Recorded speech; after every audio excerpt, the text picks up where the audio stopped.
So you and I were kind of talking about how both Plato and Rousseau kind of present a tyrant as a as something like a spoiled child, and how the tyrant is someone who uh, is kind of operating on their base desires, their id, sort of, and they're projecting all of that out onto the world.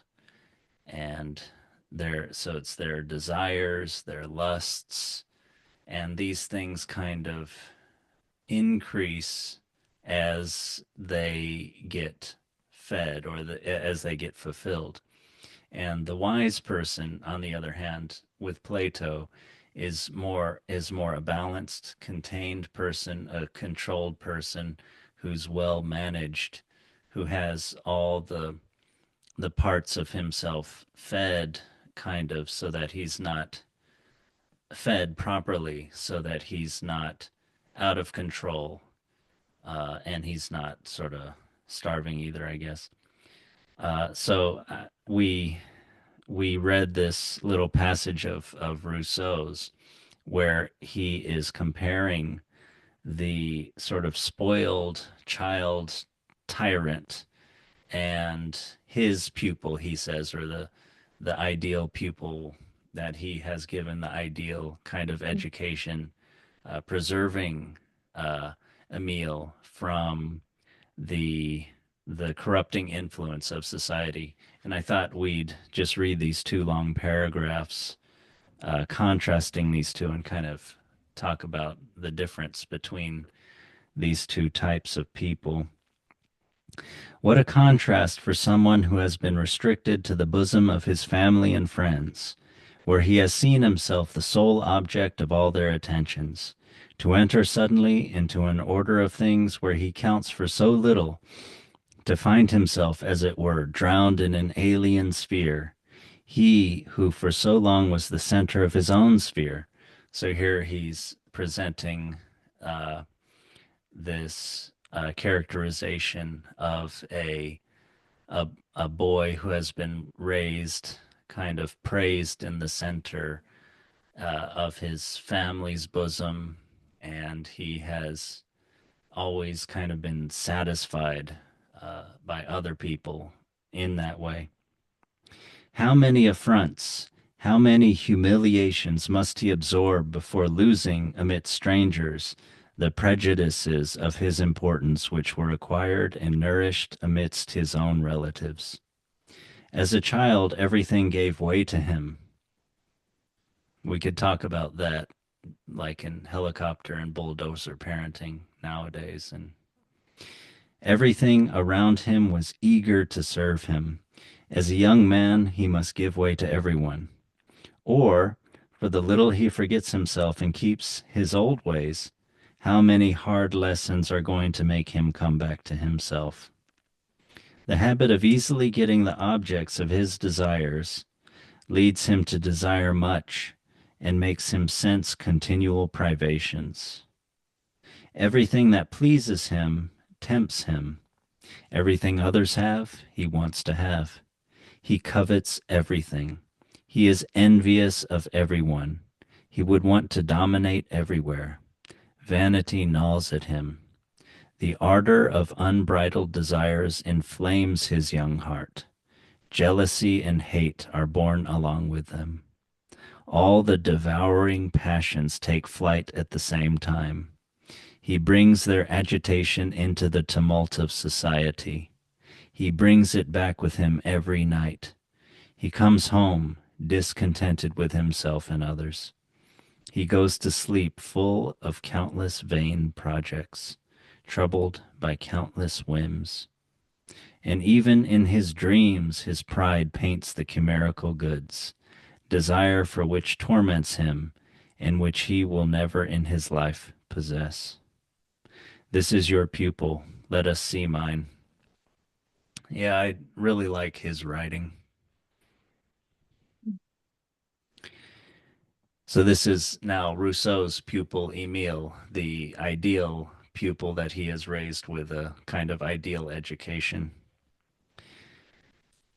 If the first sight that strikes him is an object of sadness, the first return to himself is a sentiment of pleasure. In seeing how many ills he is exempt from, he feels himself to be happier than he had thought he was. He shares the sufferings of his fellows, but this sharing is voluntary and sweet. At the same time, he enjoys both the pity he has for their ills and the happiness that exempts him from those ills. He feels himself to be in that condition of strength which extends us beyond ourselves and leads us to take elsewhere activity superfluous to our well-being. To pity another's misfortune, one doubtless needs to know it, but one does not need to feel it. So that's kind of against empathy, right? When one has suffered or fears suffering, one pities those who suffer. But when one is suffering, one pities only oneself. But if, since all are subject to the miseries of life, we accord to others only that sensibility that we do not currently need for ourselves, it follows that commiseration ought to be a very sweet sentiment, since it speaks well of us. A hard man, on the contrary, is always unhappy, for the condition of his heart leaves him no superabundant sensibility he can afford to the suffering of others. So he's talking about how there is a kind of, yeah, commiseration, but not an empathy, not a feeling into or not an emotional contagion that helps one to, if one has kind of skills and virtue and stability and things, one feels oneself in contrast to the others who are suffering, and one commiserates with them both and gets a pleasure out of that, and also one comes back to oneself and remembers that one is not suffering like they are, and one feels happier than you did before. So this is how you can kind of, it seems like a grounded way to talk about, yeah, having compassion for others while being happy oneself. On the other hand, I don't know. What do you think about the tyrant, the little enfant terrible, or whatever, the little tyrannical, spoiled, vain little kid? It seems Well, like he. Mm, I noticed how your second passage about the ideal student talks a lot about the connection to other people, but the first passage of the little tyrant kid, there's like a there's like not little mention of that and more of how like he's like they're withdrawn to themselves. yeah, exactly. Uh, Yeah, he sees a lot of people and he notices them, but yeah, isn't he always comparing himself to others? And then yeah. he has this vanity, so he's like, why aren't I better? Hmm. I'm Yes. I'm inferior. This is like what's going on here? Like I don't this is not right. Like this is messed up. And then talks Yeah. about how he goes to sleep full of countless vain projects, humbled by countless whims.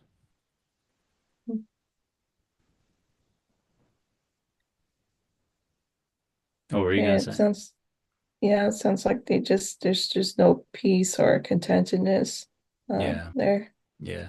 Yeah, I think that's a lot of like Rousseau's project about how, yeah, like kind of being content, being living a pleasant life, not wanting too much, but having a lot in that Mhm. you like have enough. Like I think he says the person who has enough has plenty, and a person who might have more but wants much more, does not have enough and is not happy.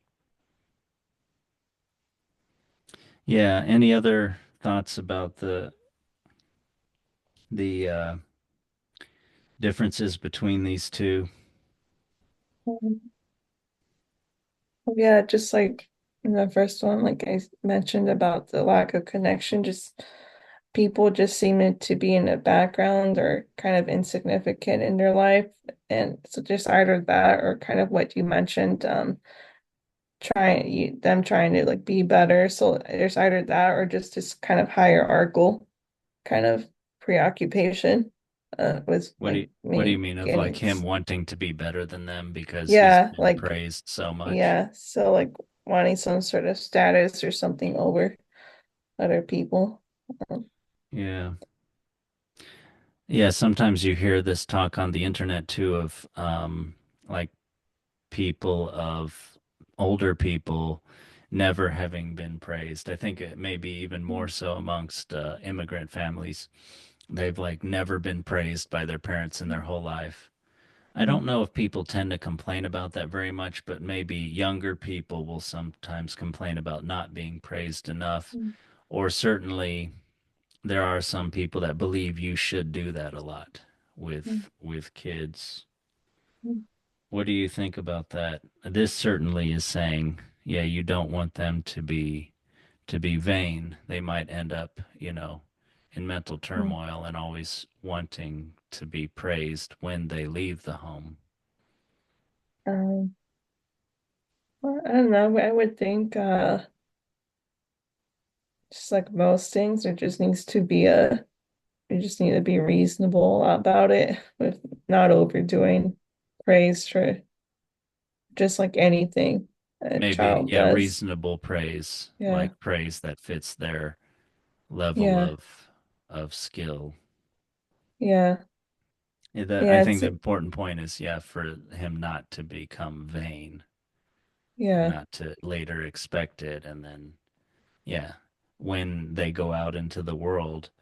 So it's like if they had a balanced family home, then they go out into the world and they also are viewing in some balanced kind of way others as distinct individuals, but as like somewhat disposed to, you know, help them or interact with them, connect with them, things that they can participate in society like they participated Mm, in their home life rather mm, than try to rather than having been some sort of, I don't know, yeah, up tyrant or upheld vain kind of figure in their family and then go out into the world and be really knocked hard on their butt because mm, that's not how the world views them. And then yeah, having those countless vain projects to try to crawl their way back up. Yeah. Yeah, and yeah, and Rousseau talks a lot about strength, about how like true strength in life, competence in many endeavors and physical, including like mm, physical endeavors, being very independent is very important to strength. mm. Excuse me, is very important to happiness. Yeah. How you have this abundance of strength, and that helps you to yeah, to not be needy, to not wanting things, to not be comparing yourself to others. How you basically Yeah. have this calm kind of confidence and feeling of benevolence to others to where Mhm. you're like in the passage we just read, you're not suffering and you commiserate with those who are suffering and you enjoy both that and the comparison to yourself that that shows you to be in a favorable position, Mm, that you're not suffering yourself. mm. Yeah. So yeah, I think a lot of strength comes from kind of some kind of suffering or hardship.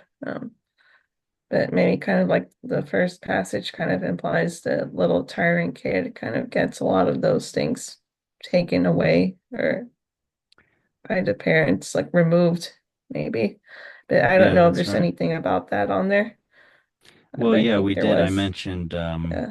I mentioned that as a child, everything gave way to him. I Oh mean, yeah. that's completely like bulldozer parenting.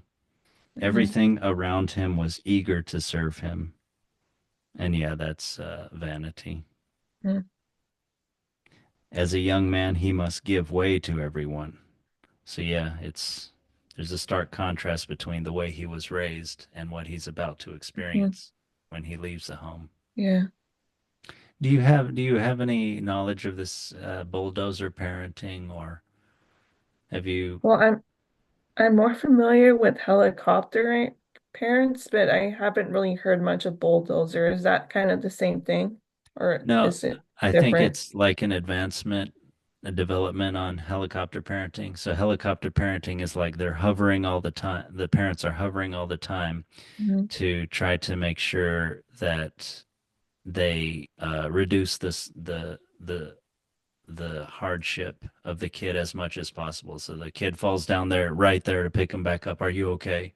You know, uh, bulldozer parenting is like maybe like getting rid of all obstacles that could make them fall down or for which you would need to rush over to them in the first place. So uh, I can't think of any examples from when they're little, but like when they're a little bit older, helping them with homework, helping them with their college admissions, and Wow. to the point of maybe I can't remember. There's recently a story in the Wall Street Journal, but it was something about how like a large percentage of parents like talk to their kids in college every day, and I can't remember something more extreme than that. But anyway, yeah, Yeah. bulldozer parenting is a real thing apparently. Oh wow. Well, I've heard stories, maybe it's the same thing of parents calling the college complaining about their grade, child's grades, or Yeah, yeah, I like think them showing up to job interviews with their yes, children. actually, Yeah. yeah. Yeah. I don't know if I've linked you Okay. to the article, but that I think that's the same thing that I've read. Wow. Um, Yeah, can you imagine your parent coming with you to a job interview? I mean, I can't even imagine that. yeah. Um, but yeah, I didn't know there was a step beyond helicoptering Yeah. even. Yeah, I think helicopter parenting is a little bit older and bulldozer is the new thing. Yeah. Um, I can't wait. imagine anyone who takes a step back and has perspective on this can think this is a good thing. But they might be Yeah. so emotionally caught up in it that uh that they yeah, they feel this pity for the kid, Yeah. and there's this maybe unacknowledged like wanting to be depended on, wanting to feel important, you know. Hmm. But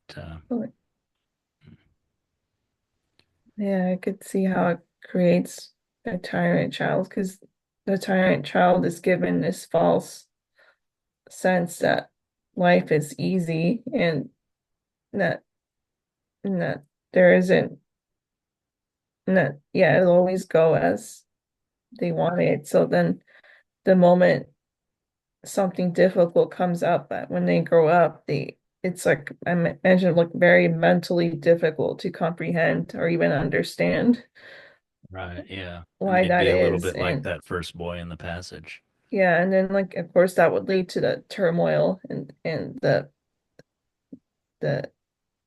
yeah, just this mental turmoil and stuff. Yeah, you don't Uh, know they go in. what's going on. You don't know how to deal Yeah, with it. And you might lash out if you see it as a voluntary action of your parent who's finally, yeah, when you're 26 or whatever, just like threw their hands up, or maybe they got sick and they can't be there all the time for you. yeah. Yeah, so it's like it's a form of suffering that was totally avoidable and unneeded. Yeah. Yeah, Jonathan Haidt, you know, talks a lot about how we need to get back to this free range Mm, parenting, free range childhood, where they're where they have unsupervised play with other kids, where they kind of uh, like stop, um, where yeah, where they learn to solve their own problems, where they have some difficulty, uh, and yeah, phone free childhood and things like he's kind of getting people to stop to to to kind of get childhood back to a much more natural thing Mm. the way it used to be. Yeah. Yeah, sometimes I've seen photos of the old-fashioned playgrounds. Like I'm astounded at the difference. Um, Yeah, yeah, yeah, much more risk, right? It wasn't yeah, kind of so soft. But yeah. yeah, I mean, kids need to learn to take risks and to problem Mm, solve and things. mm. Okay, well, uh, any more thoughts about this topic? Uh, Not much, but I just had a little funny story that kind of relates.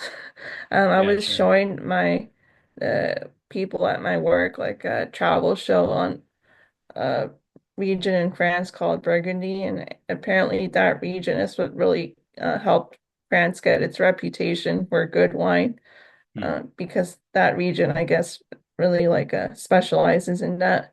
Hmm. And when this lady was showing her vineyard, the host asked her like, what's the secret to like such good wine being produced here?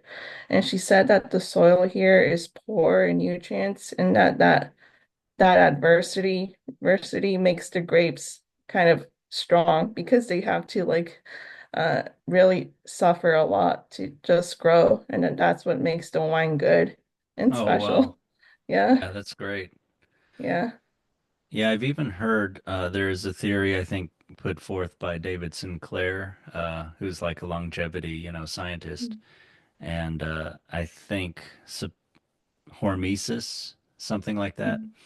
Mhm. The idea that even one reason maybe vegetables are good for us is that there's some kind of conflict there with our system, where this the conflicts that they sort of endured when they were developing actually contribute to the nutrientness, how nutritious they are when we eat them. It has something to do with how um, yeah, some kind of conflict, basically conflict produces, yeah, strength even in food. And that's an interesting idea. Yeah, I'd like to see more kind of research into that kind of thing. But Yeah, anyway, it's that's a good story now to kind of keep in mind. yeah. Seems like maybe all living beings need some kind of struggle. Yeah, yeah, that's probably true. I mean, that's how evolution makes new things, right? And better versions of things and everything. Okay, well, until next week.